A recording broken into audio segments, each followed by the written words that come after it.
Manusmriti Dharmasastra Chapter 8 70 On failure of qualified witnesses, evidence may be given in such cases by a woman, by an infant, by an aged man, by a people, by a relative, by a slave, or by a hired servant. 71. But the judge should consider the evidence of infants, aged and deceased men, who are apt to speak untruly, as untrustworthy, likewise that of men with disordered minds.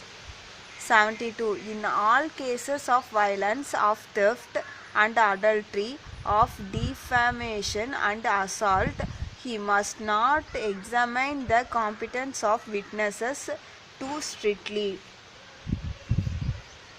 73. On a conflict of the witnesses, the king shall accept as true the evidence of the majority, if the conflicting parties are equal in number, that of those distinguished by good qualities. On a difference between equally distinguished witnesses, that of the best among the twice born. 74. Evidence in according with what has actually been seen or heard is admissible. A witness who speaks truth in those cases neither loses spiritual merit nor wealth. 75. A witness who deposes in an assembly of honorable men or anything else but what he has seen or heard falls after death headlong into hell and loses heaven. 76. When a man originally not appointed to be a witness sees or hears anything and is afterwards examined regarding it, he must declare it exactly as he saw or heard it. 77. One man who is free from covetousness may be accepted as witness, but not even many pure women, because the understanding of females is apt to waver, nor even many other men who are tainted with sin. 78. What witnesses declare quite naturally, that must be received on trials.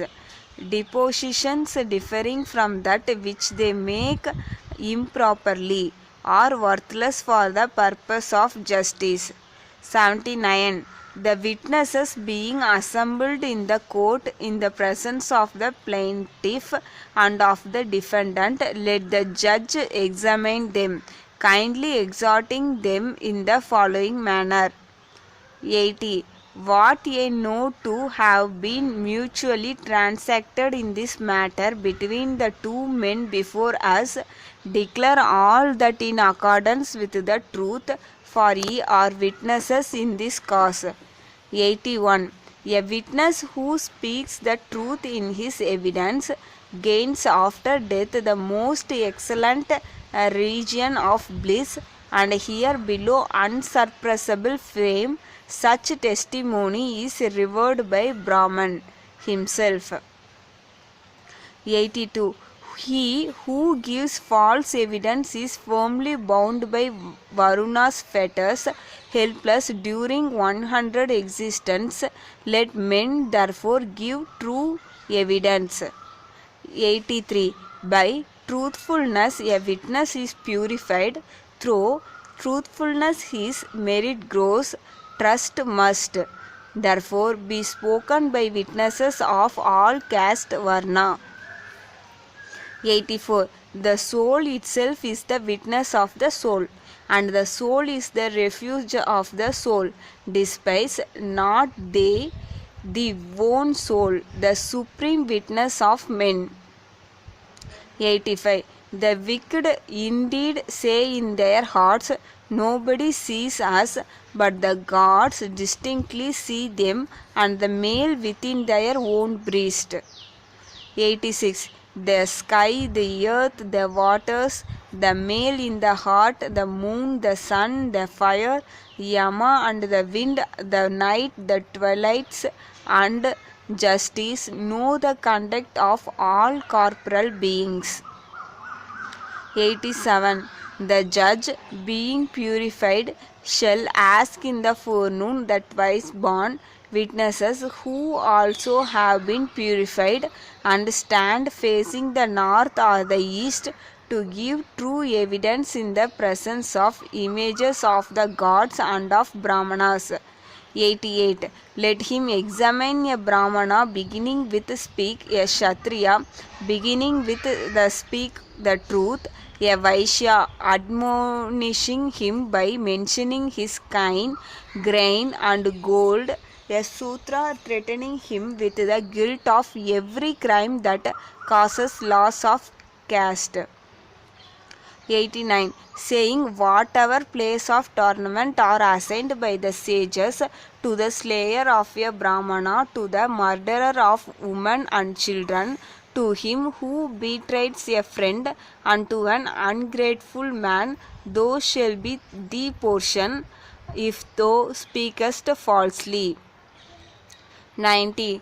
The reward of all meritorious deeds which thou, good man, hast done since thy birth shall become the share of the dogs, if in thy speech thou departest from the truth.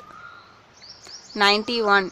If thou thinkest, O friend of virtue, with respect to thyself, I am alone, know that the sages who witnesses all virtuous act and all crimes ever resides in thy heart. 92. If thou art not at variance with that divine Yama, the son of Vivasvat, who dwells in the heart, thou needest neither visit the Ganges nor the land of the Kurus. 93. Naked and shorn, tormented with hunger and thirst, and deprived of sight, shall the man who gives false evidence go with potsherd to beg food at the door of his enemy. 94. Headlong in utter darkness shall the sinful man tumble into hell, who being interrogated in a judicial inquiry answers one question falsely. 95. That man who in a court of justice gives an untrue account of a transaction or asserts a fact of which he was not an eyewitness resembles a blind man who swallows fish with the bones. 96. The gods are acquainted with no better man in this world than him, of whom his conscious soul has no distrust when he gives evidence. 97. Learn now, O friend, from an enumeration in due order, how many relatives he destroys who gives false evidence in several particular cases. 98. He kills 5 by false testimony regarding small cattle. He kills 10 by false testimony regarding kine. He kills 100 by false evidence concerning horses, and 1,000 by false evidence concerning men. 99. By speaking falsely in a cause regarding gold, he kills the born and the unborn. By false evidence concerning land, he kills everything. Beware therefore of false evidence concerning land. 100. They declare false evidence concerning water, concerning the carnal enjoyment of woman, and concerning all germs produced in water or consisting of stones, to be equally wicked as a lie concerning land. 101. Marking well all the evils which are produced by perjury, declare thou openly everything as thou hast heard or seen it. 102. Brahmanas who tend cattle, who trade, who are mechanics, actors or singers, menial servants or usurers, the judge shall treat like Sudras. 103. In some cases, a man who, though knowing the facts to be different, gives such false evidence from a pious motive, does not lose heaven. Such evidence they call the speech of the gods. 104. Whenever the death of a Sutra, of a Vaishya, of a Kshatriya or of a Brahmana would be caused by a declaration of the truth, a falsehood may be spoken, for such falsehood is preferable to the truth. 105. Such witnesses must offer to Saraswati oblation of boiled rice, karu, which are sacred to the goddesses of speech, thus performing the best penance in order to expiate the guilt of that falsehood. 106.